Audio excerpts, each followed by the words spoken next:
The sun hung low over the sandstone rim, flooding the prairie with copper light that turned every blade of grass sharp as a knife edge.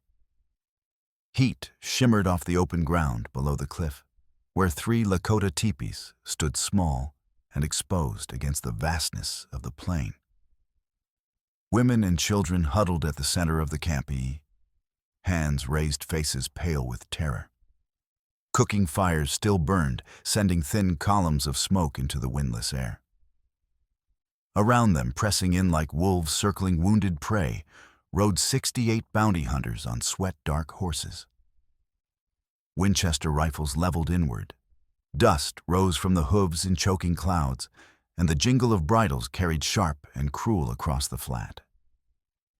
High on the cliff edge, 12 Lakota warriors lay flat against the stone, hidden from below by the angle of the rock and the glare of the dying sun. Bows rested beside them, along with a handful of captured Winchester repeaters, their metal still warm from the long afternoon. At the center of the line crouched Nayati, late 20s, tall and lean, his dark hair bound back with rawhide. A war bonnet lay beside him, its white-tipped eagle feathers shifting slightly in the thin breeze. Beneath his buckskin shirt, a puckered bullet scar ran along his ribs, a reminder from a winter ambush the year before, when he had crawled 3 miles through snow to reach his people. Each breath a small knife turning in his side. The wound had healed over months, but the pain had never fully left. It lived in him now, a second pulse that quickened when storms rolled in, or when he moved too quickly, reminding him that he had already looked death in the face and survived only by the width of a bone. Beside him, pressed against the warm stone with her back to the rock face, knelt Clara Hart. She wore a worn riding skirt, dusty boots, and a plain cotton blouse streaked with trail grime. Her blonde hair was pinned back though strands had come loose. In her hands, she held a Winchester 1873, the same model Nayati had given her 3 days ago when the shooting started. Her grip was steady, her knuckles white.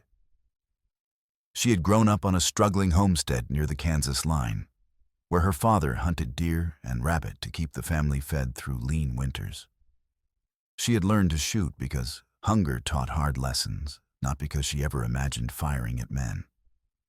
Now the weight of the rifle felt different. It was no longer a tool for putting meat on the table. It was the thin line between life and death for children, whose names she had only just begun to learn. Below, a voice rang out, harsh and mocking. A thick-shouldered man with a livid scar across his jaw yanked a Lakota girl forward by her hair. The child stumbled, crying out. He shoved a revolver against her temple and grinned up at the teepees, daring anyone to move. Dust swirled.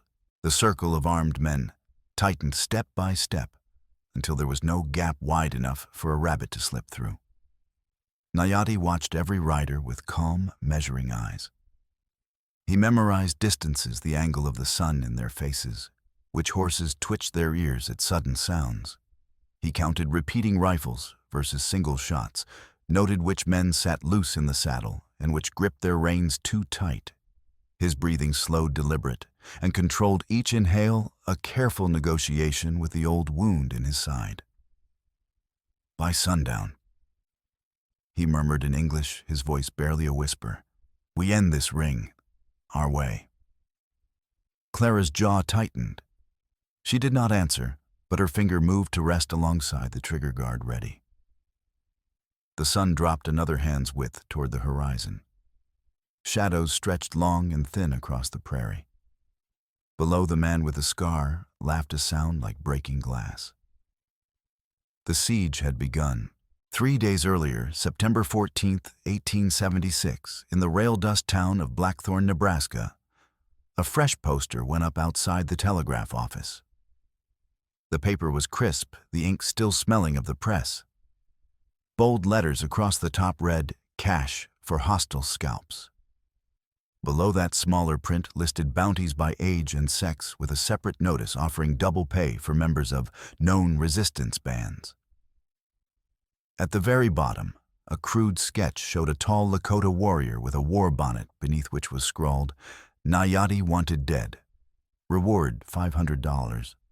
Clara stepped out of the abandoned schoolhouse on the east end of Main Street, chalk dust still on her fingers, and froze when she saw the crowd gathering.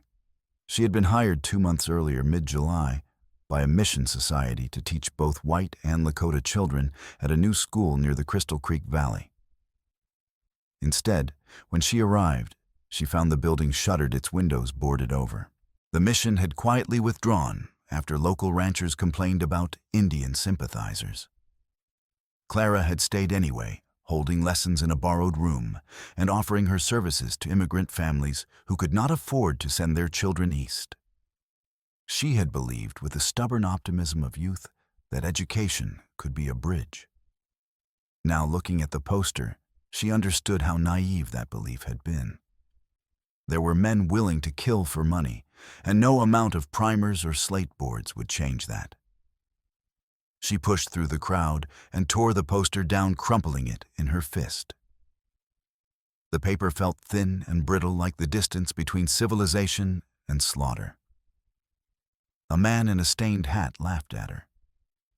"You got a soft heart, miss. Gonna get you killed." She turned without answering and walked toward the saloon at the far end of the street, where she knew Sheriff Mike Rourke kept his office. Inside, the air was thick with cigar smoke and the smell of whiskey. Rourke sat behind a scarred oak desk, his thick belly pressing against the edge. A campaign pin from the territorial governor gleamed on his vest. Across from him sat Malcolm Rook, known in every border town as Scarface Sam. A jagged scar ran from his left ear to the corner of his mouth, a memento from a knife fight in Abilene. He was a man who made his living hunting other men, and he wore the scar like a badge of honor, a reminder that he had survived when others had not. Between them lay a leather-bound ledger and a half-empty bottle. Rourke slid a stack of greenbacks across the desk. "Indian agency money," he said in a low voice, his words slurred at the edges. "Supply fund. Supposed to go to blankets and beef for the tribes. But the governor wants this valley quiet before the election. You bring me scalps and a few troublemaking whites who stir up the tribes, and I bring him votes. Clean, simple. No one tracks beef that never arrives." Malcolm thumbed through the bills, nodded, and tucked them into his coat. "How many you want?" "Enough to make headlines. A dozen scalps, maybe more. And that schoolteacher if she keeps nosing around." In the corner of the room, unnoticed, sat Dr. Aldrich Bauer. He was a German immigrant, 40 years old, with a bad leg from a Minier ball he had taken at Shiloh. He had come to collect payment for treating a deputy's broken arm. When Rourke left the room briefly to answer a knock at the door, Aldrich's eyes drifted to the open ledger on the desk. He leaned forward slightly, squinting in the dim light. The pages showed neat columns, dates, names, amounts paid. But one section caught his eye, entries marked Indian Agency Supply Fund Distribution. Beside each entry was a second column, smaller, labeled only with initials MR. The numbers did not match. Funds that should have been used to purchase food and blankets for starving families had been quietly diverted into Rourke's pocket, the ledger showing phantom deliveries that had never arrived. Aldrich felt a cold weight settle in his chest. This was not merely corruption. It was murder by starvation dressed up in neat bookkeeping. His heart hammered. He glanced at the door, then quickly tore out a single page, folding it into his coat pocket, just as Rourke returned. Outside, a lanky man named Dietrich Hartmann, called Quiet Will by the other bounty men, tacked fresh posters beside the livery stable. He was 24, soft-spoken, with pale eyes that rarely met anyone's gaze. He had signed on with Malcolm's crew because he needed money to send back to his mother in Ohio. He did not like the work, but he told himself guarding prisoners was different from pulling a trigger. It was a lie he repeated to himself every night, and each repetition made it a little harder to believe. As he hammered the last nail, A Lakota woman hurried past, clutching a feverish child wrapped in a blanket. Malcolm stepped into her path and shoved her aside with his boot. She stumbled, nearly dropping the child, and scrambled away without a word. Malcolm laughed, the sound loud and ugly, and Dietrich felt something twist in his gut. He looked down at the hammer in his hand and said nothing. The weight of his silence felt heavier than the tool. That evening, 15 miles south near Crystal Creek, Nayati, and a younger warrior named Yiska returned from hunting deer. They rode through a stand of cottonwoods and into a small camp where 3 Lakota teepees stood alongside a cluster of canvas tents. The camp was shared by Lakota families and a few immigrant homesteaders, German-Irish, one Swedish widow, who had been driven off marginal land by creditors and drought. They pooled labor, shared water rights, and defended the creek valley together. It was a fragile arrangement held together by necessity and a shared understanding that survival was easier when burdens were split. Clara's tiny schoolhouse sat at the edge of the camp, a rough structure of cottonwood poles and canvas walls. Inside, she taught children to read, using borrowed primers and a slate board she had carried all the way from St. Louis. Nayati had allowed her to stay because she treated his people with respect, and because after the bullet that tore his side during a winter ambush, he had learned the value of allies who could read the government papers. He could not. He had spent too many years watching his people sign documents they did not understand, only to lose land they had been promised. Clara could translate not just words, but intent. They had one rule in the valley: the creek fed everyone or no one. Nayati dismounted and handed the venison to the women, who began butchering it near the fire. Yiska, barely 20, lean and quick-tempered, checked the horses and reported that tracks near the ford suggested riders had been scouting the area. "How many?" Nayati asked. 6, maybe 8.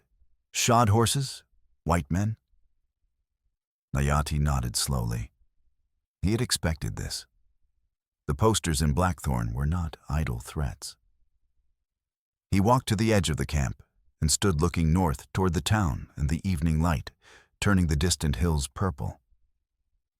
The ache in his side flared as he moved a familiar companion, and he pressed a hand to the scarred tissue through his shirt, breathing carefully.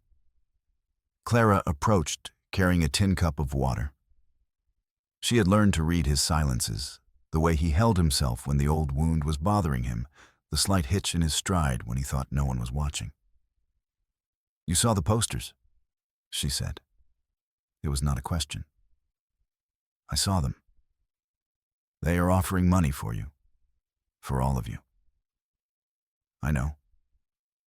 She handed him the cup. "Then you need to leave. Take your people farther west into the Bighorn country. There are still places the bounty men will not follow." Nayati drank and handed the cup back. The water was cold and clear, tasting of stone and sky. "We leave, they take the creek.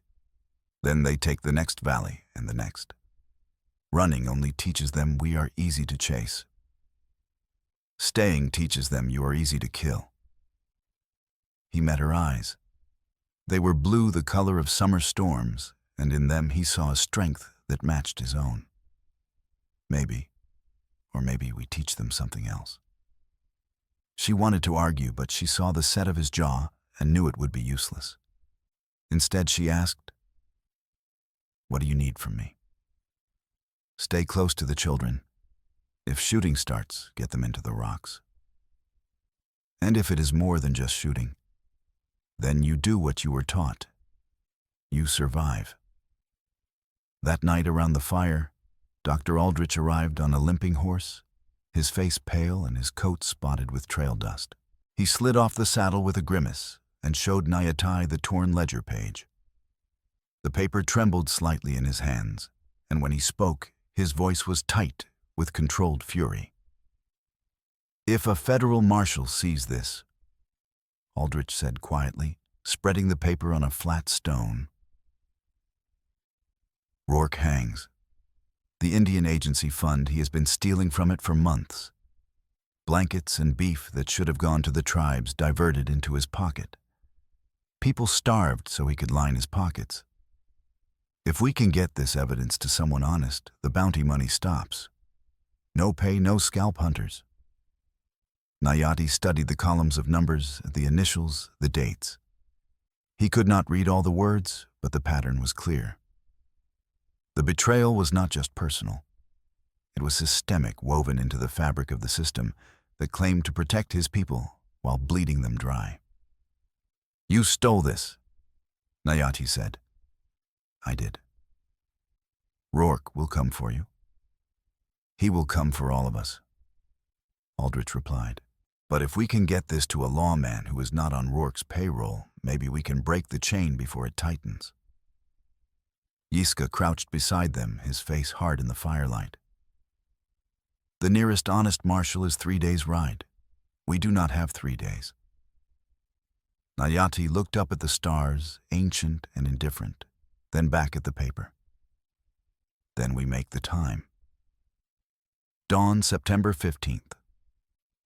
Sheriff Rourke rode out of Blackthorn with Malcolm and a column of 30 bounty hunters.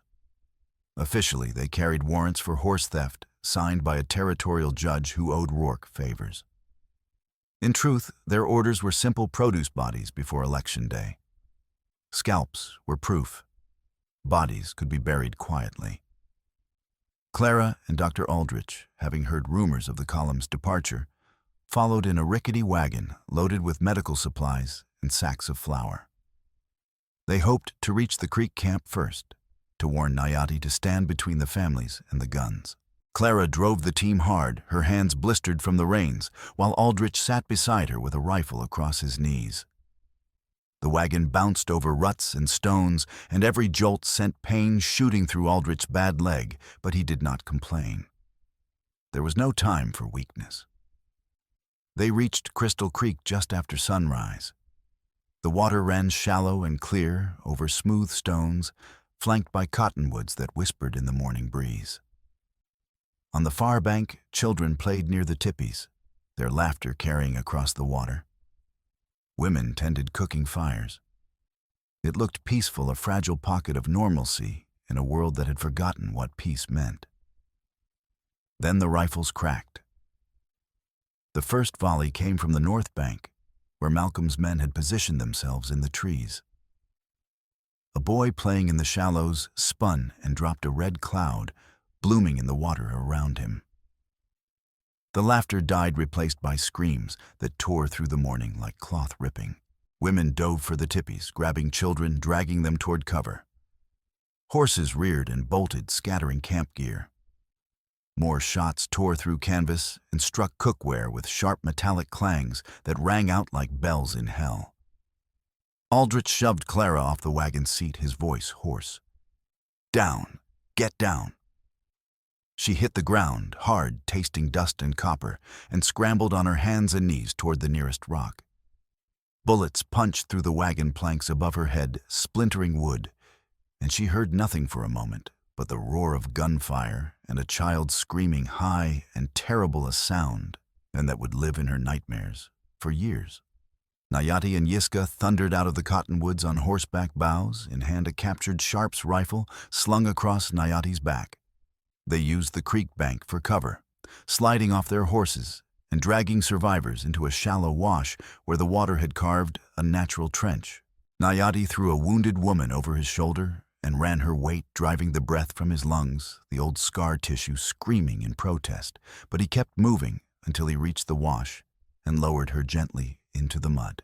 His vision grayed at the edges, and he braced himself against the bank, breathing through the pain, willing himself not to collapse. Yiska loosed arrows as fast as he could draw, aiming not to kill, but to force the hunters to keep their heads down. One arrow struck a man's shoulder, spinning him backward. Another buried itself in a saddle, spooking a horse into a full gallop. But Malcolm's men were too many and too well armed. They pressed forward, firing in volleys, driving the defenders back step by step. In the chaos, they seized hostages. Malcolm himself grabbed Clara by the arm as she tried to shield a small girl from a collapsing tent. He hauled her onto his saddle, her legs kicking, and pressed a revolver to her ribs. The metal was cold and hard, pressing into the soft space between bones, and she felt her breath catch. "School's closed, miss." He sneered, his scarred mouth twisting. "You're coming back to town as proof the savages had white help." They also took Diani, a fierce 12-year-old Lakota girl with braids and eyes like flint, along with 3 younger children and an elderly man too slow to reach the rocks. Dr. Aldrich tried to fight his way to them, but took a rifle butt to the shoulder and went down hard, and the world spinning. From the shelter of the wash, Nayati rose slightly, sighting along the sharps at Malcolm's broad back. But Clara was too close, her body pressed against Malcolm's chest as a shield. Any shot that missed by an inch would tear through her. He held the sight picture for 3 long heartbeats, his finger resting on the trigger, and felt the old wound pull tight, a physical echo of the impossible choice before him. He lowered the rifle slowly, jaw clenched. Malcolm saw the movement and laughed. "Smart boy. You want her back, you bring that rifle and yourself to Blackthorn. Noon tomorrow, or I start with the little ones." He spurred his horse and rode north, his men forming a tight column around the prisoners. Dust rose in their wake. Gunfire faded to silence. The creek ran red near the bank, where the boy had fallen, his small body floating face down in the shallows. Nayati stood in the washwater up to his knees, watching them go. The pain in his side had settled into a dull, insistent throb, and he pressed a hand to it, feeling the heat beneath his shirt. Yiska climbed out of the water beside him, bleeding from a shallow graze across his forearm. "We go after them," Yiska said flatly. "We do?" Nayati agreed. "But not the way they expect." That night, September 15th, under a sliver of moon, Nayati rode with Yiska and 3 other warriors toward the narrow pass through the Badlands that the bounty column would have to cross on their way back to Blackthorn. It was rough country, all jagged rock and dry gullies, a place where the land itself seemed to fight against any man trying to cross it. The Lakota knew every fold and shadow. The bounty men, for all their guns, did not. The pass was called Stone Throat, a high-walled defile, barely wide enough for 2 horses abreast. At its narrowest point, the walls rose 30 feet straight up, and loose rock balanced precariously along the rim. Nayati had crossed it 100 times as a boy, learning which stones could bear weight and which would tumble at a touch. His father had taught him to read the land like a book, to see not just what was, but what could be, and that knowledge had saved his life more times than he could count. They positioned themselves along the top of the walls just before midnight, moving silently, placing stones and deadfall branches in careful stacks. Below the floor of the pass lay empty and dark, a ribbon of shadow cutting through the rock. The night was cold, and the stone leached warmth from their bodies, but they did not move. Patience was its own weapon. Near dawn, the column appeared. Malcolm rode at the front, Clara bound and seated in front of him, her face pale but set. Behind them came the rest of the prisoners, roped together and led by 2 men on horseback. The bounty hunters spread out as much as the narrow pass allowed, rifles across their saddles' eyes, scanning the rocks above. They were careful, but not careful enough. Nayati waited. His heartbeat slowed. He watched Malcolm's horse take another step, then another, until the entire column was strung out inside the pass, hemmed in by the stone walls. He gave a low whistle, the sound of a night bird. The first rockfall came from the east wall boulders, and loose stone tumbling down in a sudden avalanche of dust and thunder. Horses reared, some losing their footing and falling. Men shouted, yanking on reins, trying to control panicked animals. In the chaos, arrows streaked down from both sides, not aimed to kill, but to wound and confuse, slicing into shoulders, thighs, the rumps of horses. The sound was deafening, a cacophony of hooves and screams and splintering wood. Clara felt Malcolm's grip loosen for half a second as his horse sidestepped hard. She threw herself backward, twisting, and hit the ground on her shoulder. Pain shot through her arm, bright and hot, but she rolled and scrambled toward the base of the wall. Diani, quick as a fox, leaped from her captor's horse and landed beside Clara, grabbing her hand. Her small fingers were strong and sure. They crawled into a cleft in the rock while men shouted and guns roared above them. The space was narrow and dark, and the sound of bullets striking stone echoed like thunder. Clara pressed her back against the wall and pulled Diani close, shielding the girl's body with her own. She could feel the child's heart hammering against her ribs, a frantic bird trying to escape its cage. Malcolm recovered fast. He swung down from his horse, drew his revolver, and fired twice at the shadows on the rim. Then he lunged forward, grabbed Clara by the hair, and dragged her out of the cleft before she could pull Diani deeper into cover. The pain was bright and immediate, and she bit down on a cry. He pressed the revolver hard against her ribs, the barrel digging in, and she felt the cold promise of death against her skin. "You want your teacher," he bellowed toward the rim, his voice echoing off the stone. "You step out, Sioux boy, lay that sharps right here, or I blow a hole through her pretty ribs." On the rim, Nayati crouched behind a boulder, the sharps already raised to his shoulder. He sighted down the barrel, his breathing slow and controlled. The angle was bad. Malcolm had Clara pressed tight against his chest, using her as a human shield. The shot would have to thread between them through a gap no wider than a man's hand, and any mistake would tear through Clara instead. He held the position for 3 long heartbeats, calculating the old wound in his side, pulling tight with the effort of holding steady. Then he lowered the barrel. He gave a sharp whistle 2 notes high and low. The other warriors melted back from the rim, disappearing into the broken rock. Nayati followed, moving fast, but careful his side, protesting every scramble over loose stone. A bullet struck the boulder beside him, spraying chips that stung his cheek, but he did not look back. The choice had been made. They would find another way. By the time Malcolm and his men reorganized and climbed partway up the walls, the Lakota were gone, vanished into the maze of gullies and ridgelines that stretched west for miles. Malcolm stood on the pass floor, breathing hard, his face dark with rage. He kicked a dead horse and spat. "Cowards," he muttered. Then louder to his men. "We take them back to town. Lock them up tight. Let them rot until someone comes begging." Clara, hands bound again, met Diani's eyes. The girl's face was set hard, her jaw clenched. Clara leaned close and whispered in Lakota one of the few phrases she had learned from the children, "Wankan, Wikta." "Be strong. We wait." Diani nodded once, and in that nod, Clara saw something fierce and unbroken, a resilience that gave her hope. The column rode on, and the pass fell silent. By the time they reached Blackthorn, it was midday. The sun beat down on the dusty street, and townsfolk gathered to watch as Malcolm and his men rode in with their prisoners. Rourke stood on the saloon steps, arms crossed, a satisfied smile on his face. He looked like a man who had just won a bet.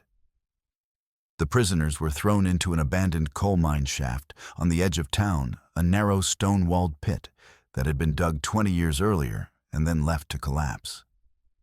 Only the entrance remained stable, shored up with rotting timbers.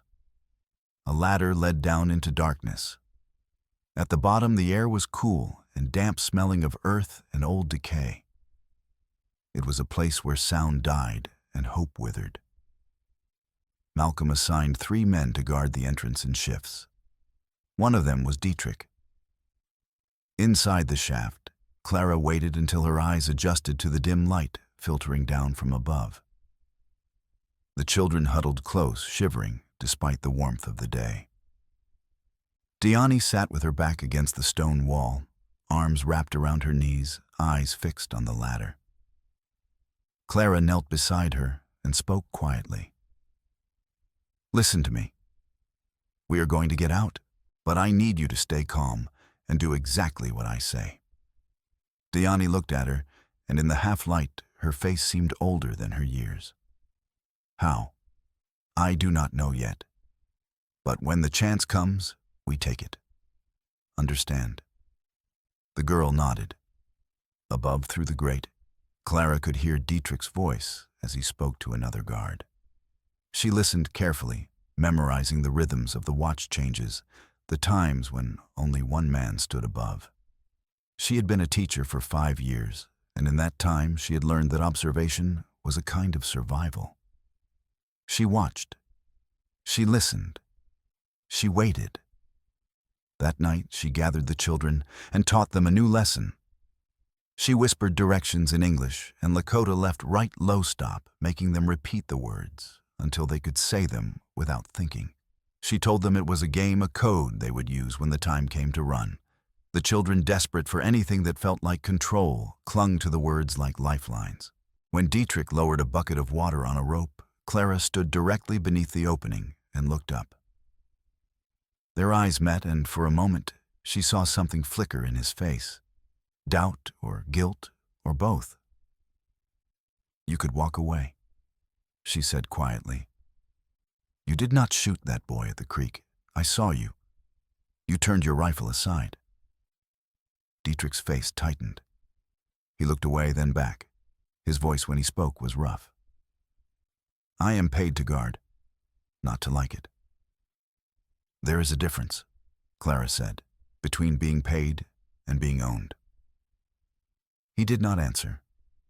But when he pulled the bucket back up, his hands moved slowly, and his face was troubled. That night, alone in the dark, Dietrich sat with his back against the mine shaft and stared at his hands. They were large hands, calloused and strong, and he wondered when they had become the hands of a man who stood by while children were terrorized. He had told himself he was just a guard, just following orders. But the lie was wearing thin. Clara's words echoed in his mind, refusing to be silenced. Night of September 15th. Dr. Aldrich Bauer, limping and furious, made his way through the back alleys of Blackthorn under cover of darkness. His shoulder throbbed where the rifle butt had struck him, and his bad leg dragged with every step, but he did not stop. In his coat pocket, he carried the torn ledger-page thin paper that felt as heavy as iron, weighted with the evidence of men's greed and the lives it had cost. He reached the sheriff's office just before midnight. Through the window, he saw Rourke bent over the desk, comparing the ledger to a stack of telegraph forms. Aldrich's heart hammered. If Rourke discovered the missing page, he would know someone had evidence of the theft. Aldrich pushed open the door without knocking. Rourke looked up, his eyes narrowing. "You got some nerve, Doc." Aldrich pulled the ledger page from his pocket and slapped it on the desk. "You are stealing from the Indian Agency Supply Fund. This page shows it. Dates, amounts, initials. You take food and blankets meant for starving families and pocket the money. If a marshal sees this, you hang." Rourke's face went red, then pale.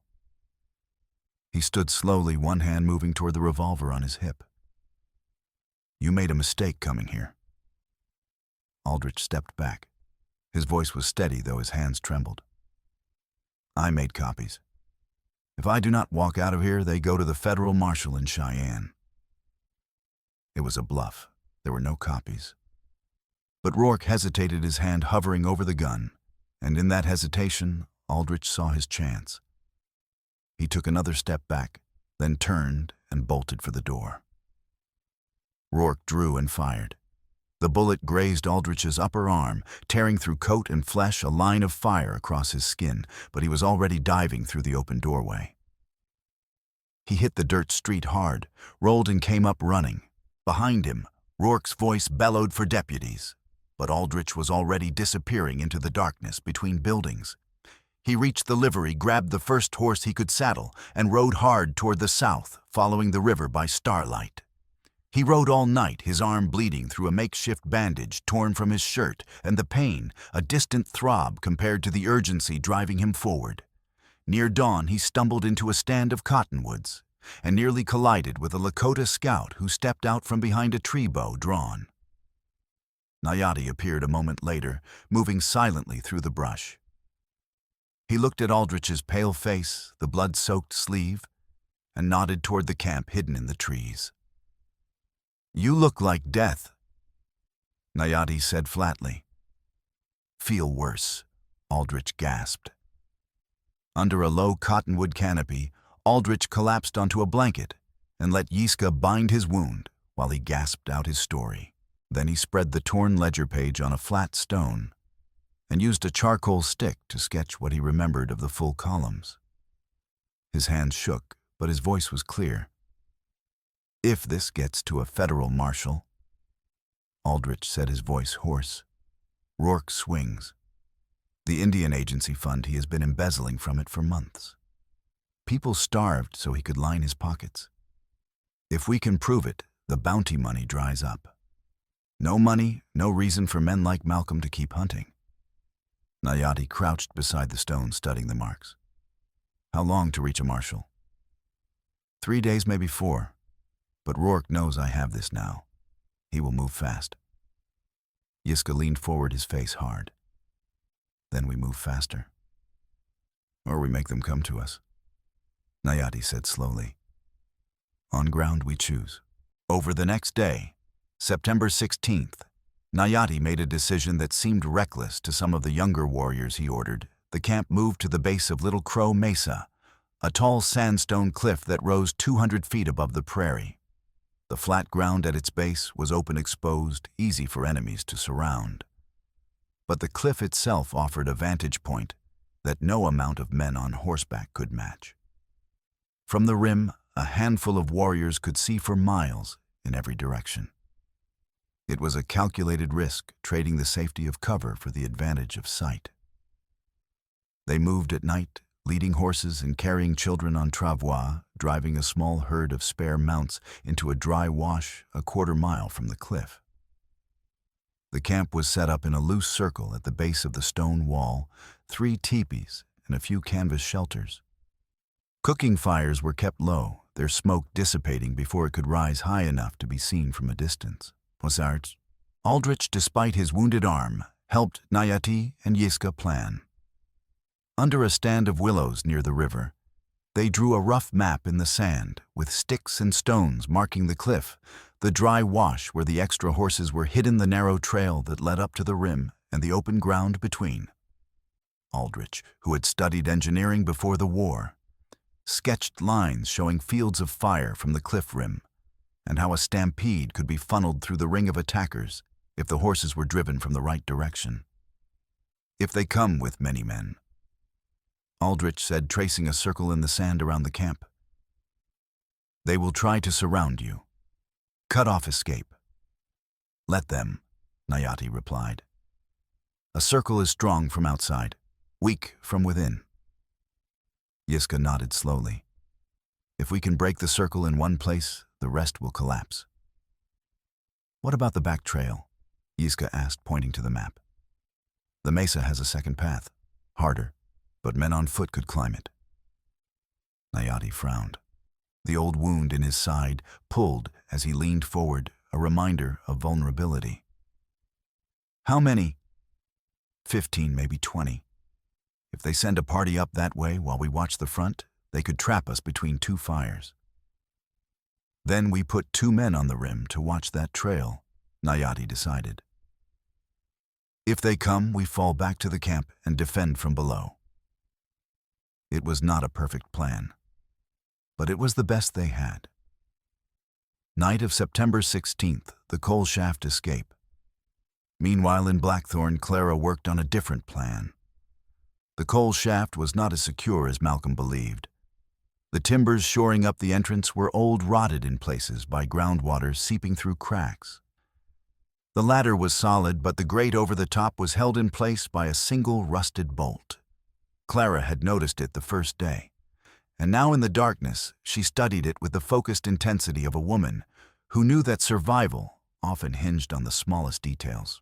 On the second night, when a small section of the shaft wall collapsed under its own weight, sending a rain of dirt and pebbles onto the prisoners below, Clara used the chaos. She and Diane worked together in the darkness, using a shard of broken metal from an old mining tool to widen a crack in the rotted timber at the base of the ladder. It took hours, their fingers raw and bleeding, but by dawn they had carved a gap wide enough for a child to slip through. The work was slow and painful, and more than once Clara had to stop and press her bleeding fingers against her skirt, willing the pain to subside.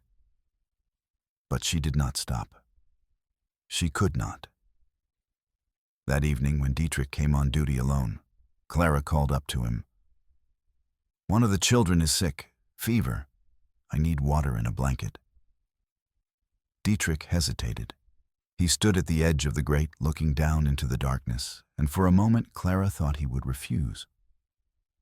Then slowly, he lowered the bucket on a rope. As he leaned over the grate to watch it descend, Diane slipped through the gap they had carved, moved up the inside of the shaft wall like a shadow, and emerged behind him. She snatched the knife from his belt and held it hands, trembling at his back. Clara climbed the ladder fast, her heart pounding. She grabbed Dietrich's revolver from his holster before he could turn. The weight of it in her hand was foreign and terrible, and she felt a sickness rise in her throat. She had never pointed a gun at a living person before. He froze, eyes wide. "You are not killers," he whispered. Clara's hand shook, but she kept the barrel level. "Today we might be. Walk." Dietrich looked at Diane, at the knife in her small hands, then at Clara's face. He saw no mercy there, only cold determination, born of desperation. Slowly, he raised his hands and walked away from the shaft. Instead of killing him, they tied him face down with strips torn from his own coat and gagged him with his bandana. Clara took his gun belt and knife. Diane led the children up the ladder, one by one, quick and silent. Before they left, Clara crouched beside Dietrich and spoke quietly. "You have a choice now. Stay here and let them find you. Or think about whose side you want to be on when this ends." His eyes followed her as she stood and disappeared into the darkness. Alone, bound and gagged, Dietrich lay on the cold ground and stared up at the stars. He thought about the boy at the creek, about the laughter that had died in a spray of red water, about the way he had turned his rifle aside at the last moment, unable to pull the trigger. He thought about his mother in Ohio, who had raised him to be better than this, and about the man he had become. The silence pressed down on him, heavier than ropes. By the time the next guard arrived, Clara and the children were gone, moving through the sage and rock south of town under the cover of darkness. Before dawn, September 17th, reunion at the cliff camp. 2 miles out, Nayate's scouts found them. The warriors appeared like ghosts from behind a low ridge, and Clara nearly shot one before she recognized the war paint. Nayate himself rode forward, his face unreadable, and looked down at her. "You got them," he said quietly. "I did." He nodded once, then turned his horse. "Follow." They rode through the night, the children clinging to the horses, Clara's legs aching from the long hours in the saddle. When they reached the cliff camp just before dawn, the women rushed forward to take the children, wrapping them in blankets and feeding them warm broth. The relief was palpable, a collective exhale. Clara slid off her horse and nearly collapsed. Nayate caught her arm, steadying her. For a moment they stood close, his hand warm on her elbow, her breath coming fast. She looked up at him, and in the gray light before dawn, she saw the exhaustion etched into his face. The lines around his eyes that spoke of pain endured and choices made. "You took a risk," he said. "So did you." He almost smiled, a faint ghost of humor that flickered and died. "We are not finished." "I know." At one point during the ride, they had been forced to hide from a patrol. The only cover was a narrow cleft in the rock barely wide enough for 2 people. Nayati had pulled Clara into the space, pressing her back against the stone, his chest against her spine, when one arm wrapped across her mouth to keep her silent. Above them, hoofbeats clattered on the trail, and loose stone chips rained down. She felt his heartbeat hammering against her shoulder blade fast at first, then slowing as he controlled his breathing. The old wound in his side pressed against the rock, and she felt him stiffen the pain, a silent presence between them. He did not move, even though the cramped position was agony, even though every breath was a careful negotiation. He would not risk even the smallest sound until the riders passed. When the hoofbeats faded, he lowered his arm slowly. She turned her head slightly, and their eyes met in the near darkness. Neither spoke. There was no need. Survival had tied them together in a way that words could not touch. She saw in his eyes a quiet recognition and acknowledgement that they had crossed some invisible threshold together, and she knew he saw the same in hers. Now at the camp, he released her arm and stepped back. Rest. Tomorrow they will come. She nodded, too tired to argue, and let the women lead her to a blanket near the fire. Morning, September 17th. The camp settled into an uneasy quiet. Scouts were posted on the cliff rim, rotating in shifts. The women tended cooking fires and prepared food that could be eaten cold if necessary. Children practiced climbing the narrow rock chute that led to a hidden ledge halfway up the cliff, a fallback position if the camp had to be abandoned. Dr. Aldrich, his arm bound but still functional, spent hours with Nayati and Yiska, refining the plans sketched in the sand by the river. For a brief moment, it seemed they had gained a small window of safety. The ledger page was hidden in a hollow rock wrapped in oilcloth. Aldrich had written out everything he remembered in careful script, creating a crude duplicate in case the original was lost. If they could hold out another 2 days, a rider could slip past the bounty hunters and reach the federal marshal in Cheyenne. Then a courier arrived. He was a mixed-blood trader named Antoine, who ran goods between the scattered homesteads and mining camps. He rode a lathered mule into camp just after noon, his face grim. He handed Nayati a crumpled telegraph form and waited while Nayati passed it to Clara to read aloud. Her face went pale as she scanned the text. Rourke sent this to every town and outpost within 3 territories. She said slowly, her voice tight. He has doubled the bounties, not just for Lakota warriors, for me, for Dr. Aldrich, for anyone helping us. He's calling us traitors and offering $500 a head. The camp fell silent. Even the children stopped playing. Aldrich took the paper from her hands, his jaw tight. He knows I have the ledger. He's trying to make sure I never reach a lawman alive. Antoine cleared his throat. There is more. Word came through Fort Kearney. Malcolm has pulled together every bounty man and drifter within 2 days' ride. They are saying 60, maybe 70 men, all armed. They are coming here. Nayati looked at the cliff rim, then back at the courier. How long? They were gathering at Blackthorn when I left this morning. If they ride hard, they will be here by tomorrow afternoon. The younger warriors shifted hands, moving to weapons. Yiska's face was hard as stone, and in his eyes, Nayati saw something dangerous, a willingness to throw himself into the fire if it meant burning his enemies. That night, as they prepared defenses along the rim, Aldrich pulled Nayati aside. His voice was low, hesitant, and he kept glancing over his shoulder as if the words themselves were dangerous. There is something else.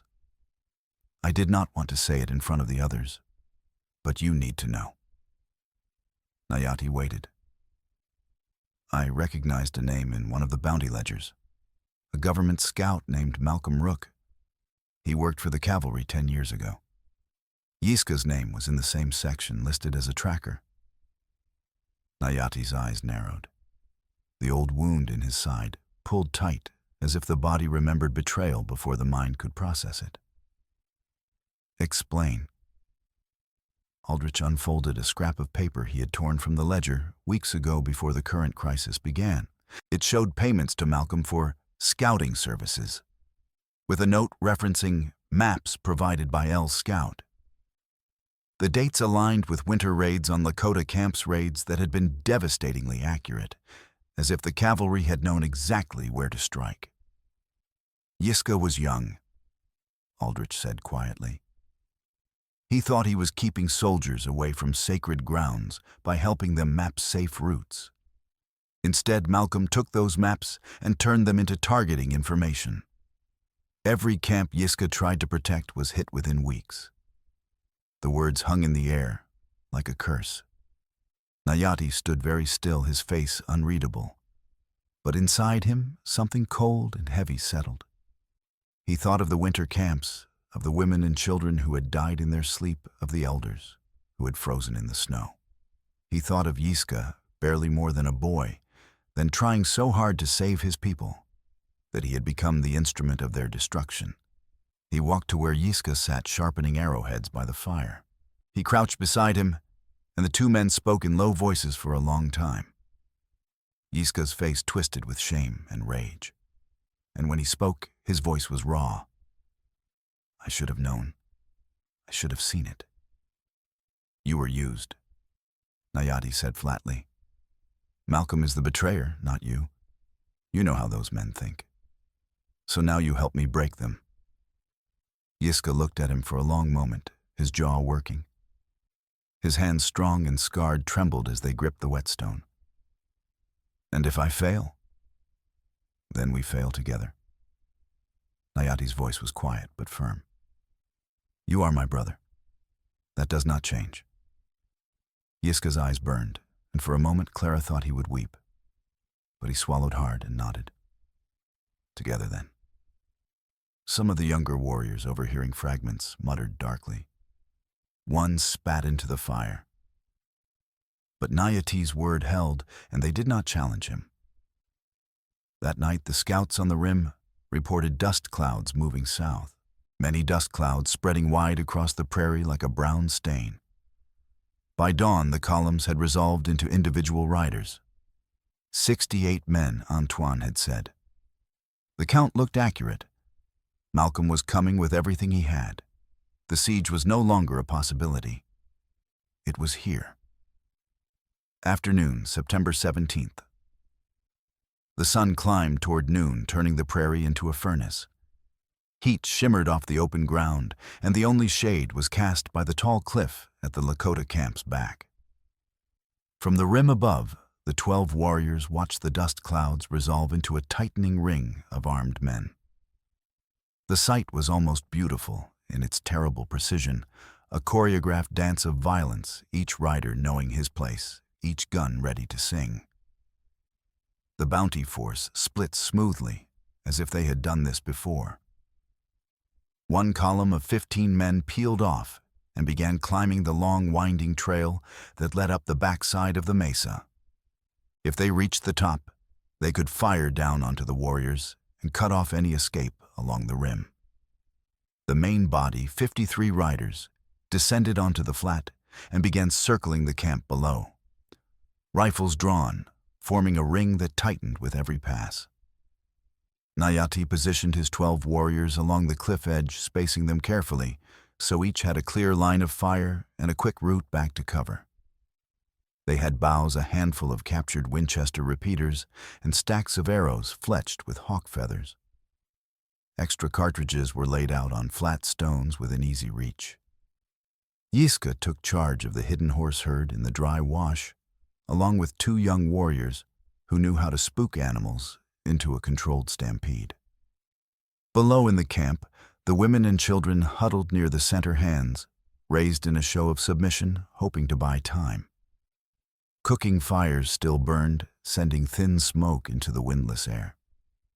From a distance, the camp looked defenseless, a target too easy to resist. Malcolm rode forward, his scarred face twisted in a grin that spoke of anticipation. Behind him on the saddle sat Dietrich. The young man's face was pale, his hands bound a noose loose around his neck.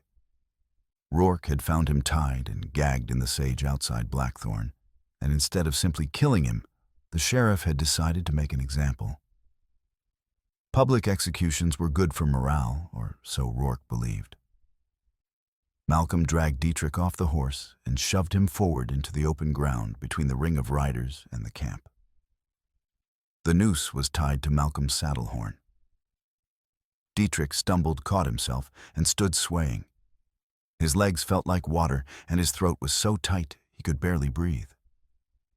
He looked up at the cliff rim, searching for Clara, wondering if she could see him, wondering if she would care.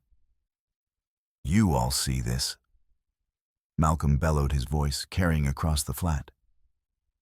"This is what happens to men who change sides. You help savages, you die like one." He raised his revolver and pressed it to the back of Dietrich's head. The metal was cold against Dietrich's skull, and he closed his eyes, thinking of his mother, thinking of the boy at the creek, thinking that perhaps this was what he deserved. On the rim, Clara lay flat beside Nayati, the Winchester tight against her shoulder. Her breath came fast, her finger resting on the trigger. She had seen Dietrich hesitate at the creek. She had seen him lower water gently to the children in the mine shaft. He was no saint, but he was not a killer either. He had made his choice, and now he was paying for it. "I have a shot," she whispered. Nayati shook his head slightly. "Wait. He will kill him. If you fire now, they will know where we are. The circle will break inward, and the hostages die first." Clara's jaw tightened, but she held her fire. The logic was sound, but it felt like betrayal. Below, Malcolm's finger tightened on the trigger, but before he could fire, a voice rang out from the camp, a woman's voice shouting in Lakota and broken English. "You want blood. Take me, leave the boy." An elder Lakota woman, gray-haired and bent, stepped forward from the group of hostages. She held a skinning knife in one hand, her face set hard. Her name was Winona, and she had lived through 3 massacres. She knew that death was coming for her people, but she also knew that sometimes a single life could buy time for many. Malcolm hesitated, surprised. Then he laughed, the sound harsh and ugly. "Old woman, you are not worth a bullet." Winona spat at his feet, then let him go. For a moment, the prairie was utterly silent except for the wind. Then Malcolm shrugged and lowered his gun. "Fine, hang him later." He shoved Dietrich aside, sending him sprawling into the dirt, and turned his attention back to the teepees. Nayati exhaled slowly. The moment had bought them time, but it had also revealed the truth. Malcolm was not interested in a fair fight. He wanted a slaughter that would be quick, brutal, and complete. He wanted scalps to bring back to Rourke before sunset, proof of work done and money earned. The ring tightened. Horses stepped closer, shoulder to shoulder, cutting off every gap. Winchesters leveled inward. Men dismounted on Malcolm's signal, the better to steady their aim. Dust hung in the air, thick and choking, and the smell of sweat and fear rose like smoke. The sun crawled lower. Shadows stretched long and thin. The smell of gunpowder and fear drifted up to the rim, mixing with the scent of sage and stone. Nayati looked at Clara, then at Yiska crouched in the wash below, then at the warriors spread along the cliff. He closed his eyes for a heartbeat, breathing deeply despite the pull of the old wound, and made his decision. "When I give the signal," he said quietly, "we break the circle, all at once. No mercy." Clara nodded, once her hands steady now. She had crossed some threshold in the coal shaft, and the woman who emerged was harder than the one who had gone in.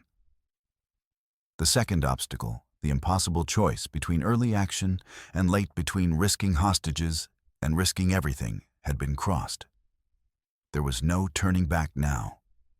Nayati lifted his head slightly, watching Malcolm order his men to level their rifles at the women and children.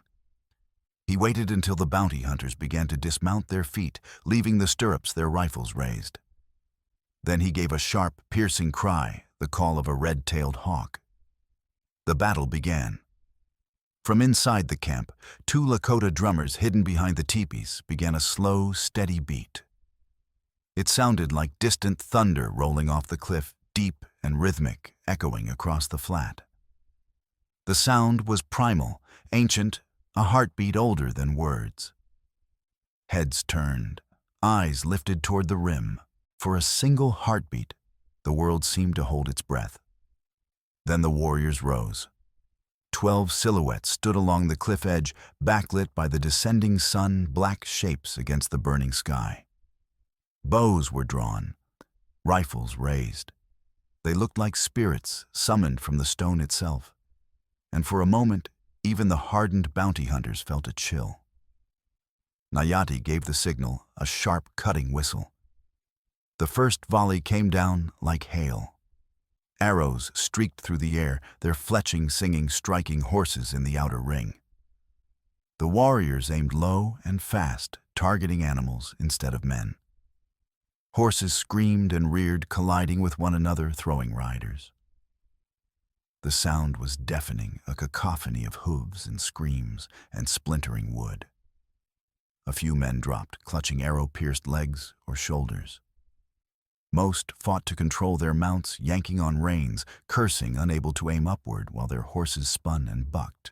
At the same moment, the Sharp's rifle cracked from the rim. Nayati's shot carefully aimed at the ground, directly in front of Malcolm's line. The bullet kicked up a gout of dirt and stone chips, spooking the nearest horses into a blind panic. They bolted sideways, crashing into the men beside them, and the carefully ordered ring began to fray at the edges.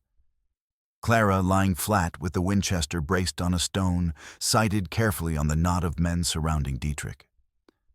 She exhaled, squeezed the trigger. The rifle bucked.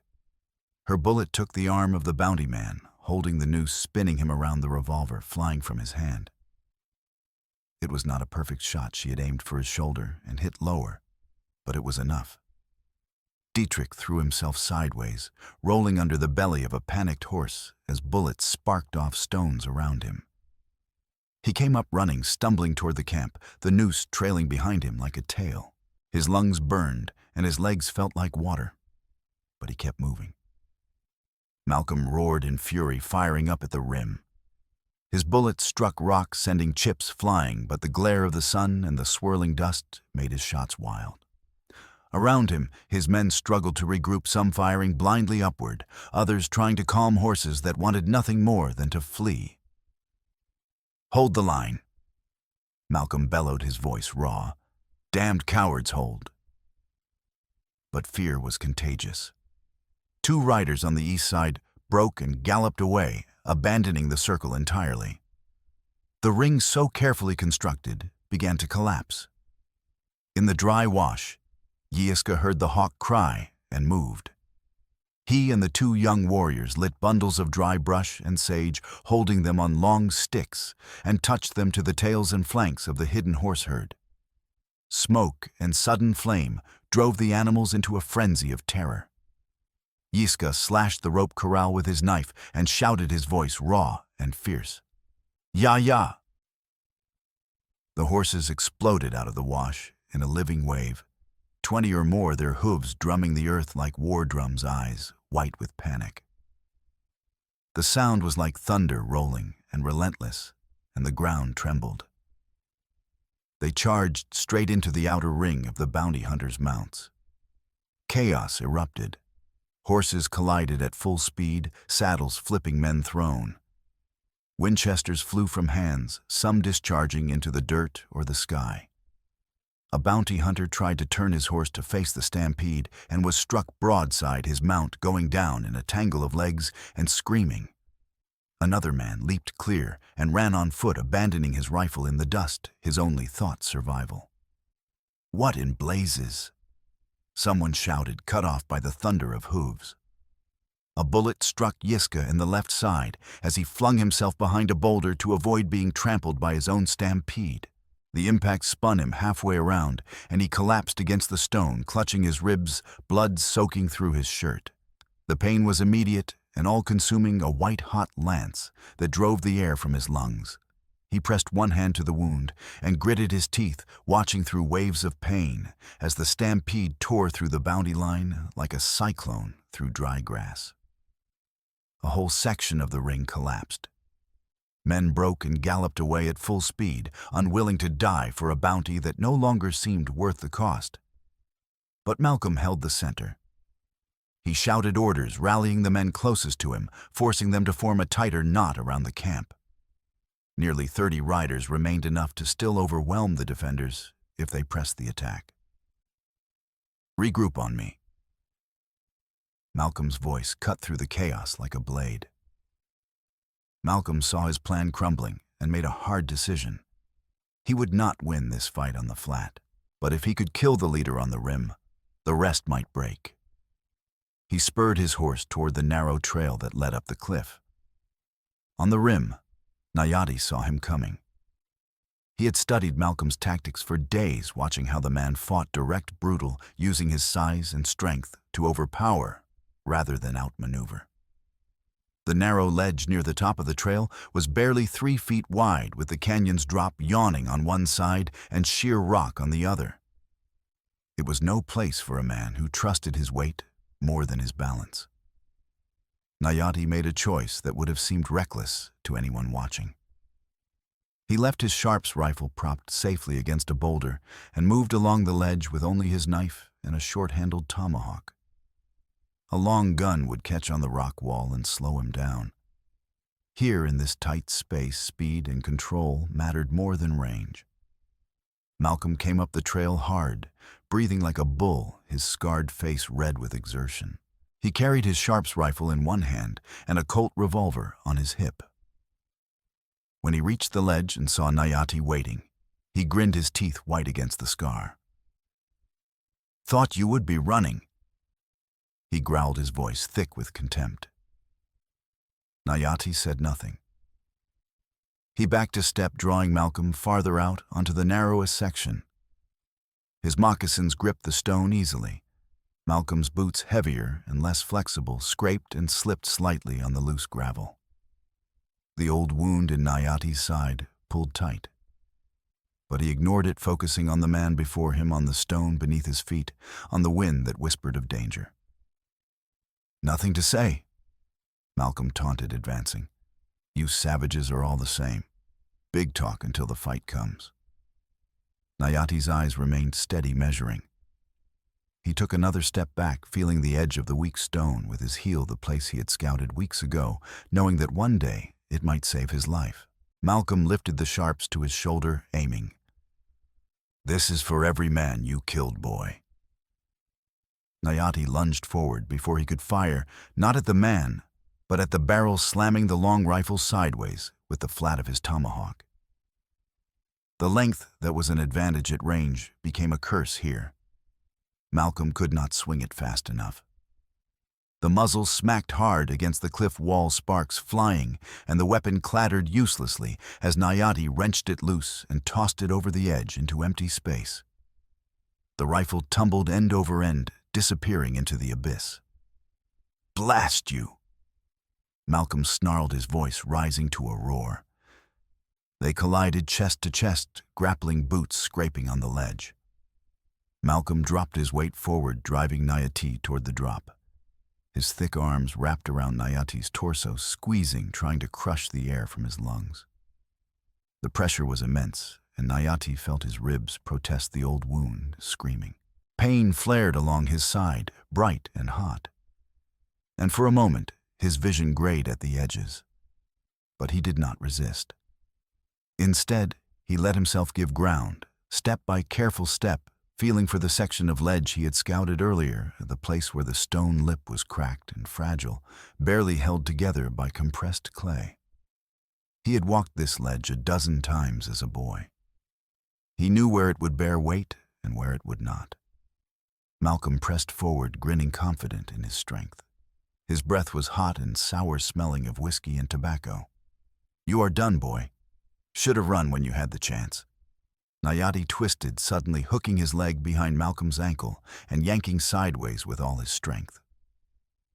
Instead of resisting the shove, he used Malcolm's momentum against him, pulling him off balance toward the weak section of the ledge. The movement sent a fresh wave of pain through his side, but he did not stop. Malcolm's boot came down hard on the cracked stone. The lip gave way with a grinding crack that echoed off the canyon walls. For a single heartbeat, both men teetered on the edge, suspended between stone and sky. Malcolm's eyes widened, the grin vanishing, replaced by a look of raw, animal terror. His arms windmilled, grasping at air. His left hand shot out and caught the edge of the cliff fingers digging into the rock. His weight pulled him down, but he held on, his face twisted with fury and desperation. Nayati had thrown himself backward toward solid rock, his fingers clawing for a handhold. He pulled himself flat against the wall, gasping every breath, a negotiation with the pain in his side. He looked down at Malcolm, who hung by his fingertips, his legs dangling over 200 feet of empty air. Malcolm's face was red veins bulging in his neck. Sweat poured down his forehead, mixing with the dust, and his eyes were wide with the knowledge of his own mortality. "Help me up, damn you." He gasped, his right hand clawing at the stone, searching for purchase. His fingernails scraped against the rock, tearing, leaving bloody streaks. "I will pay you whatever you want." Nayati said nothing. He watched as Malcolm's fingers began to slip. The man's nails tore against the stone, peeling back, and blood welled from the quick. Small chips of rock broke away under his weight, tumbling into the void. Malcolm's breathing was ragged, desperate, each inhale a plea. "Please." Malcolm's voice cracked, the bravado gone, stripped away, to reveal the terrified child beneath. His eyes, once filled with cruel confidence, now showed only raw terror. "God, please, I have a wife. I have children." It was a lie. Malcolm had no family. But desperation made men say anything. The stone crumbled. Malcolm's right hand lost its grip. He hung now by 4 fingers, then 3. His left arm trembled, the muscles screaming, and he could feel the strength draining from him like water through a sieve. "No, no, no!" His fingers slipped. He fell screaming, his voice echoing off the cliff in a long, descending wail that seemed to go on forever. He struck the rock face once with a sickening thud, his body spinning, arms and legs flailing like a broken doll, and then disappeared into the dust and shadow below. The scream cut off abruptly, leaving only silence and the whisper of wind. Nayati lay flat on the ledge, his chest heaving every breath, pulling at the scar tissue along his side. The pain was a living thing now, clawing at him, but he was alive. His fingers bled where the rough stone had torn the skin, and his whole body trembled with exhaustion. But he was alive, not because of luck, but because he had studied the land, measured distances, and used his enemy's strength to destroy him. He closed his eyes for a moment, feeling the sun on his face, the stone beneath his body, the pain that reminded him he was still breathing. Then he pushed himself up and moved carefully back toward solid ground. Below, the remaining bounty hunters saw their leader fall. The sight broke them. Some dropped their rifles and raised their hands, calling out surrender. Others grabbed the nearest horses and rode hard for the horizon, unwilling to stay another moment. A few tried to rally, but the Lakota warriors moving down from the cliff and out from the camp disarmed them quickly and forced them to the ground. By the time the sun touched the horizon, the ring of hunters was shattered. But the battle was not over.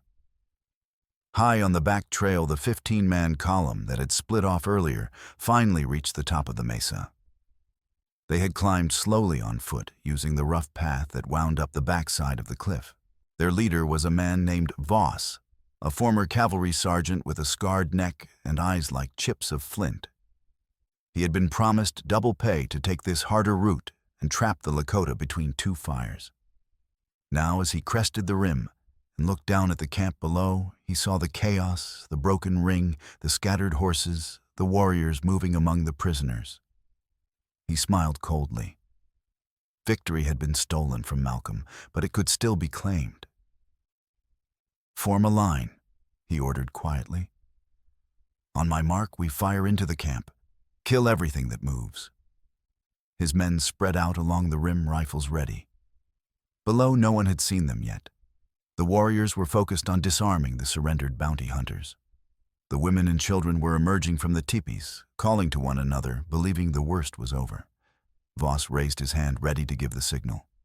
His finger tightened on the trigger guard, and his heart beat steady and cold.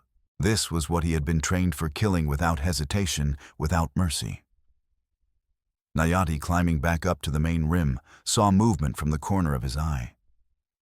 He turned, and his blood went cold. The second column.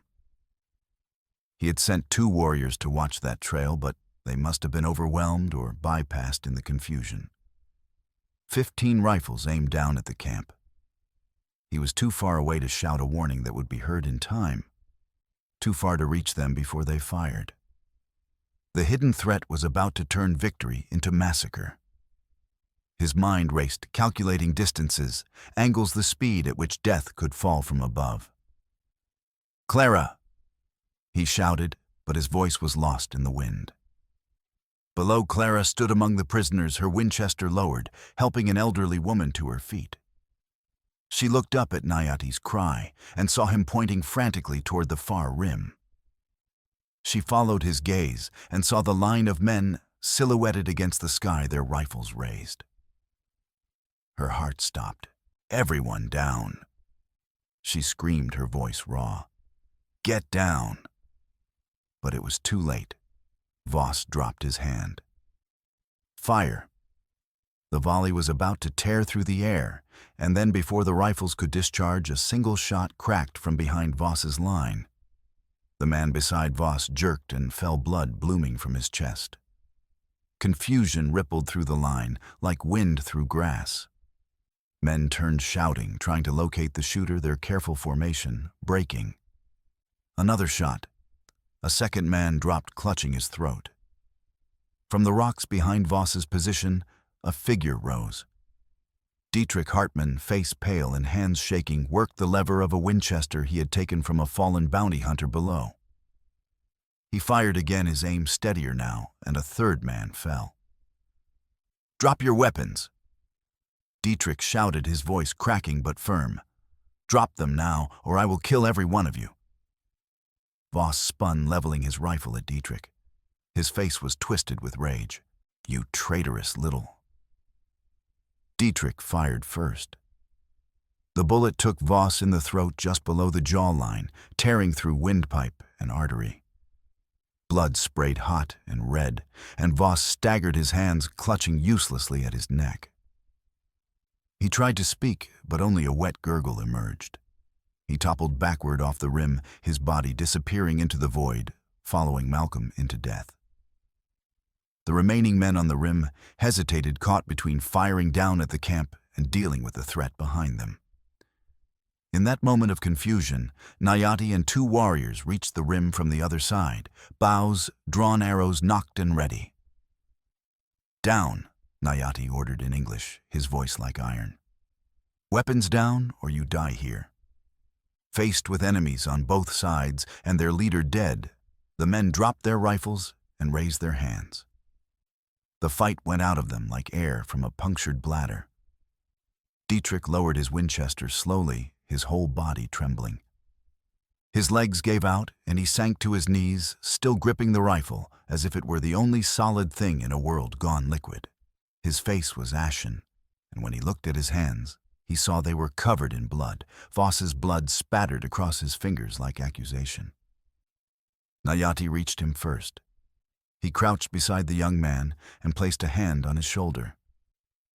The gesture was simple, but it carried weight. "You saved them," Nayati said quietly. Dietrich looked up, his eyes wet. His voice when he spoke was barely a whisper. "I had to. I saw what we were doing, what I was part of, and I could not let it happen again." Clara arrived moments later, climbing the trail with her skirts hiked up, her face flushed. She stopped when she saw Dietrich kneeling in the dust, the rifle still in his hands, surrounded by surrendered men. For a moment, she simply stared, trying to reconcile the frightened guard from the coal shaft with the man who had just killed to save them. "You came back," she said, breathless. "I never left," Dietrich replied hoarsely. I just needed to choose." Nayati helped him to his feet. "You chose well." The twist had doubled. Not only had the hidden threat emerged, but the man everyone had written off as a coward had become the unexpected savior. It was the kind of reversal that would echo in stories for years, the kind that reminded people that courage was not the absence of fear, but the decision to act despite it. Evening, September 17th.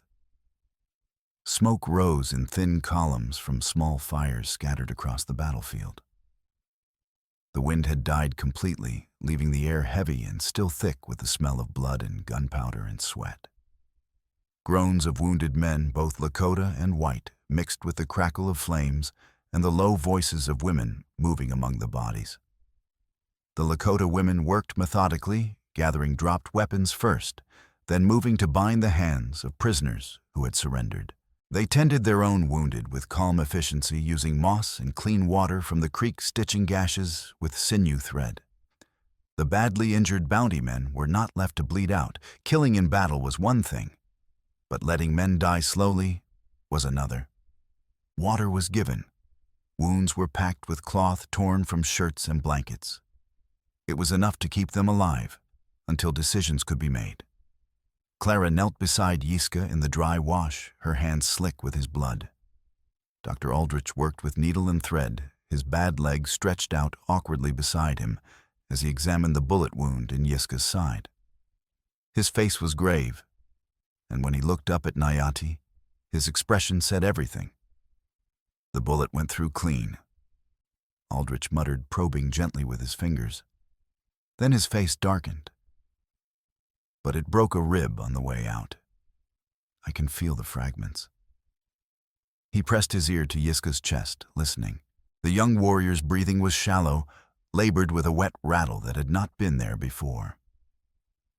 It was the sound of a lung filling with blood drowning from the inside. "Broken rib punctured the lung," Aldrich said quietly to Clara, his voice tight. "He is drowning in his own blood. There is nothing I can do here. Nothing anyone can do."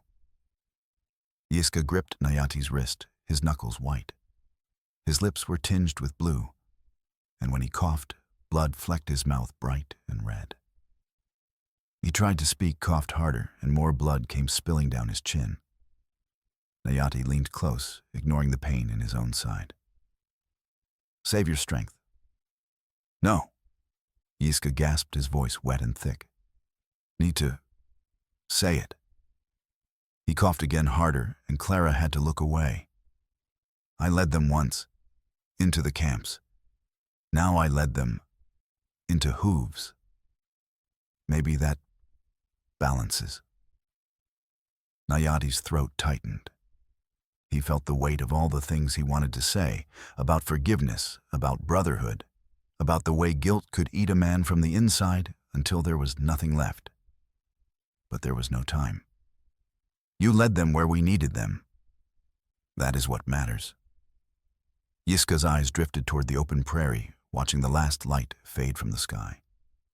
The sun was a dying ember on the horizon, painting the world in shades of blood and gold. "Tell them I did not run." "I will." Yiska's grip on Nayati's wrist loosened. His breathing slowed, hitched once like a broken wheel, then stopped. The rattle in his chest fell silent, and the life went out of his eyes like a candle snuffed. Nayati closed Yiska's eyes with his fingertips and stood slowly. The pain in his side seemed distant now, drowned out by a heavier weight that pressed on his chest like a stone. He did not speak. There was nothing to say that would change what had been lost. No words that could bring back the boy who had tried so hard to save his people, that he had become the instrument of their destruction. Clara rose beside him, her hands stained red. She reached into her pocket and pulled out a small linen handkerchief embroidered with her initials in faded blue thread. It was one of the few things she had brought from home, a gift from her mother before she died. She handed it to Nayati without a word. He looked at it, then at her confused. "Your hands," she said quietly. He looked down. His palms were torn and bleeding from the fight on the ledge-dirt ground, into the wounds the skin raw and red. He started to refuse to tell her to keep it, but she pressed it into his hand, her fingers lingering for a moment on his. "Use it," she insisted, her voice soft but firm. He wiped the blood from his hands, slowly, carefully, the soft cloth turning dark. The gesture felt intimate, more personal than anything they had shared before. When he finished, he tried to hand it back. She shook her head. "Keep it." He studied her face for a moment, seeing the exhaustion etched into her features, the lines around her eyes that spoke of things witnessed and endured. He folded the handkerchief carefully and tucked it into his belt close to his heart. "Then it is mine now." "Yes," she said softly, and in her voice he heard something that made his chest tighten. "It is." They stood together in the fading light, shoulder to shoulder, and for a moment the battlefield felt very far away. The dead were still dead, the wounded still wounded, but in the space between them, something fragile and new had taken root. Not love, not yet, but the promise of it built on trust and survival, and the knowledge that they had stood together when the world tried to tear them apart. Across the camp, Dietrich sat with his back against a boulder, the Winchester across his knees. His face was bruised, his lips split, and his hands still trembled. A young Lakota warrior stood nearby, watching him warily, but no longer with outright hostility. Nayati walked over slowly, his stride careful each step, a negotiation with the pain in his side. He looked down at Dietrich, who met his gaze without flinching. "You came back?" Nayati said. "I told you. I never left. You saved the camp." Dietrich shook his head, his voice hoarse. "I saved myself. The rest just followed." Nayati crouched beside him, ignoring the protest from his ribs. "You will work, under watch, until trust is earned."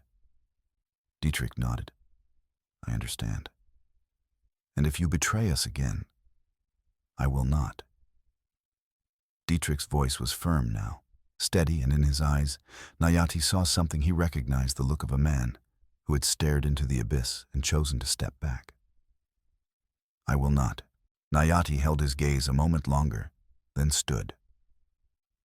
"Good." That night, by lantern light, the survivors gathered near the base of the cliff. Dr. Aldrich spread the ledger page and the telegram scraps on a flat stone.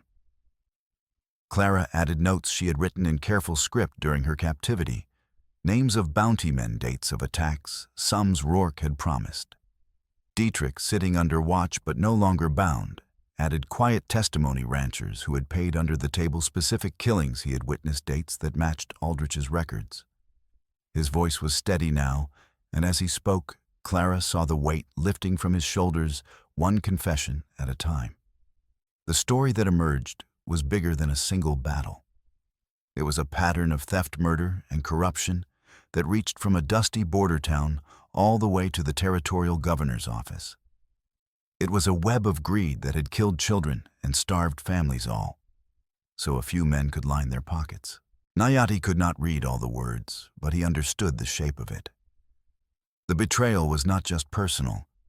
It was systemic, woven into the fabric of the institutions that claimed to protect his people while bleeding them dry. "If this reaches the right man," Nayati said, "does it stop them? It stops the money." Aldrich replied, his voice tired but certain. "No money, no organized hunts. The rest will scatter. Then we send it." 2 riders were chosen, one Lakota scout and one immigrant homesteader who knew the roads to Cheyenne. They left before dawn on September 18th carrying the documents wrapped in oilcloth, riding the fastest horses in the herd. They rode east into the rising sun, toward a future that was uncertain, but no longer hopeless. 3 weeks later, October 8, 1876, a federal marshal named Caleb Thorne rode into Blackthorn with a small escort of 6 soldiers. It was not the sweeping cavalry rescue that penny dreadfuls promised. It was paperwork warrants and quiet politics. But it was real. Marshal Thorne arrested Sheriff Mike Rourke in broad daylight, in front of the saloon where he had held court for 2 years. The charges were not murder or incitement to violence. Those crimes were too tangled in local sympathies and territorial jurisdictions. The charges were embezzlement of Indian Agency supply funds and falsification of government accounts. The ledger page confirmed by 3 witnesses and cross-checked against telegraph records was enough. Rourke was shackled and taken east by rail. He would stand trial in front of a judge who had no stake in frontier land disputes and no reason to protect a crooked sheriff. The newspapers, when they finally picked up the story, talked about stolen money and election fraud. They did not talk about stolen land or murdered children. But the effect was real. With Rourke exposed and the territorial governor scrambling to protect his own reputation, the secret bounty fund was quietly shut down. Orders went out from the capital, no more unofficial payments for Indian scalps. The practice had become a political liability, and politicians were nothing if not sensitive to the winds of public opinion. Without cash bounty hunting in that stretch of territory withered. Malcolm was dead, his body recovered from the base of the cliff and buried in an unmarked grave. His remaining men scattered, some drifting south into New Mexico, others taking work as ranch hands or freight guards. A few faced trial for robbery and assault, lesser charges, but enough to send them to territorial prison for a few years. The threat did not vanish. Individual grudges remained. Land hunger did not disappear. But the organized, funded slaughter machine that had rolled across the prairie was broken. Late October 1876. Blackthorn itself changed shape. Some ranchers grumbled about soft government and coddling savages. But others, particularly the smaller homesteaders, were quietly relieved. The violence had been bad for business. Dead neighbors meant empty farms, and empty farms meant no one to trade with. One of those homesteaders, a man named Johann Dietrich Quiet Will's uncle, sold a narrow strip of grazing land near Little Crow Mesa. The buyer was a coalition that surprised everyone, Dr. Aldrich Bauer Clara Hart, and unexpectedly Dietrich himself, using money he had saved and wages owed from his time with Malcolm. They did not keep the land. Instead, they turned over usage rights to Nayati's band in exchange for labor during harvest and shared access to the creek water. It was not a treaty signed by governments. It was a hard bargain between people who had learned to need each other. No parchment saved them, only shared risk witness testimony, and the simple fact that Aldrich knew how to navigate federal paperwork, while Nayati knew how to survive when the law failed. The final surprise came when Dr. Aldrich showed Clara and Nayati a small leather pouch of coins and a receipt. It was money recovered from Sheriff Rourke's impounded safe funds the marshal had agreed to redirect quietly to rebuild what was unlawfully destroyed. As long as no one pushed for a louder scandal that might embarrass the governor further. This is not justice. Aldrich admitted, his face lined with weariness. But it is something we can use. They used it to build a schoolhouse. November 15th, 1876, the first day of school. It was a small, sturdy structure of milled lumber and stone, built at the base of the cliff where the battle had been fought. Its low windows looked out over the camp and the open prairie beyond. Inside, benches were carved from cottonwood, and a slate board hung on the wall. A wood stove squatted in the corner, its pipe rising through the roof, ready to keep the children warm through the coming winter. Clara stood at the front of the room, chalk in hand, her hair pinned neatly back. Before her sat 12 children on 3 long benches. Some were Lakota, some were the children of German and Irish homesteaders. In the back row, looking uncomfortable and out of place, sat a boy of about 10 with sandy hair and a scar on his chin. His name was Thomas, and his father had ridden with Malcolm's crew until a bullet through the leg sent him home. Now the father worked as a cooper in town, and the boy came to school because his mother insisted. She had lost one son to violence and was determined not to lose another to ignorance. Clara had debated whether to allow him. In the end, she decided that if they were going to build something new, it had to include even the children of enemies. Hatred was learned, and if it could be learned, it could be unlearned. She turned to the slate board and wrote in careful letters, "Courage." "Who can tell me what this word means?" she asked, her voice clear. A Lakota girl in the front row raised her hand. "It means not being afraid." "Close," Clara said, smiling gently. "But not quite. Courage does not mean you are not afraid. It means you do what is right, even when you are afraid." She looked at the children, letting the words settle like seeds in fertile ground. "All of you showed courage just by coming here today. Sitting beside people who are different from you. Learning together. That takes bravery." Thomas in the back row looked down at his hands. They were small hands, still soft, and he thought about his father's hands, scarred and hard, and the stories his father told about the war. Then slowly he raised his head and met Clara's eyes. She nodded to him just slightly, and he nodded back. It was a small thing, barely noticeable, but it was a beginning. Outside through the window, the cliff rose tall and golden in the afternoon light, a silent witness to what had been and what might yet be. That same evening, Nayati continued to patrol the ridges and the valley approaches always watchful. The pain in his side was a constant companion. Now worse when storms rolled in, a reminder that some wounds never fully healed. But he had learned to live with it, to carry it the way a tree carries its scars, wearing them as proof of survival. He never rode without scanning the horizon for dust clouds, and he slept lightly even when the camp was quiet. The bond between him and Clara was never a wild romance shouted under the stars. It was built slowly in moments that mattered.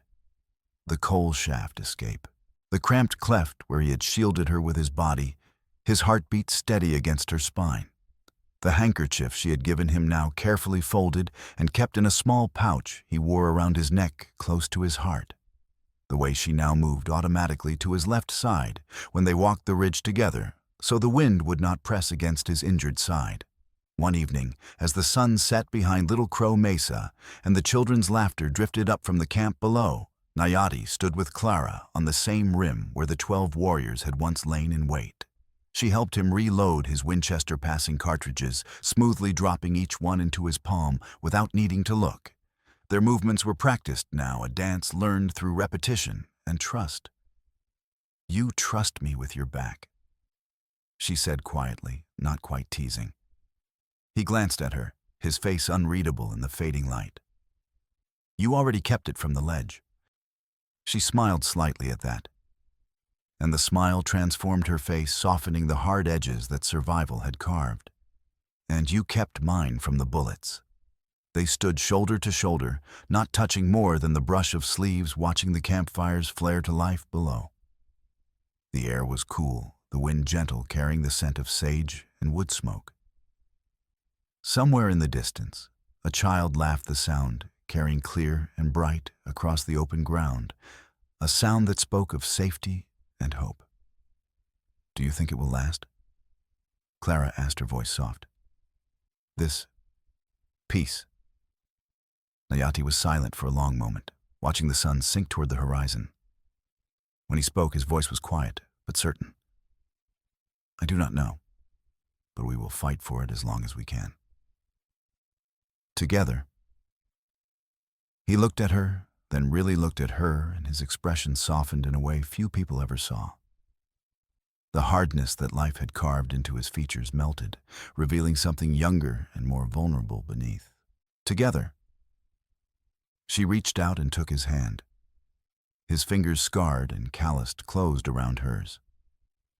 They stood like that as the sun sank below the horizon, painting the sky in shades of gold and crimson and deep violet, and for a moment the world felt almost gentle. The dead were still dead, the losses still raw, but in the space between them, something new had taken root. Not just survival, but the possibility of joy built on a foundation of shared struggle and mutual respect. Below them, the campfires burned bright against the gathering darkness, small points of light that pushed back the shadows. Children ran between the teepees, their voices rising in song and laughter. Women worked over cooking pots, sharing stories in two languages that were slowly weaving together into something new. Men sat in circles mending harnesses and sharpening tools, preparing for the work that tomorrow would bring.